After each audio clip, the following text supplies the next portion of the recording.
ബന്ദികളുടെ മോചനം പൂർണ്ണമാകും വരെ ഗാസയിലെ ഹമാസ് കേന്ദ്രങ്ങൾക്കെതിരെ ആക്രമണം തുടരുമെന്ന് ഇസ്രായേൽ പ്രതിരോധ സേന.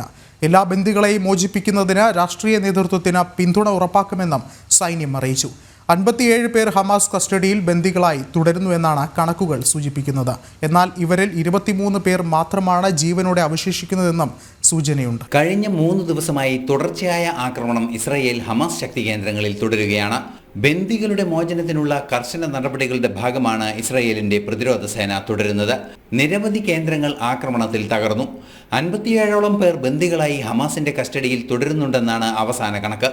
ഇക്കൂട്ടത്തിൽ 24 പേർ മാത്രമാണ് ജീവിച്ചിരിക്കുന്നത് എന്ന സൂചനയുമുണ്ട്.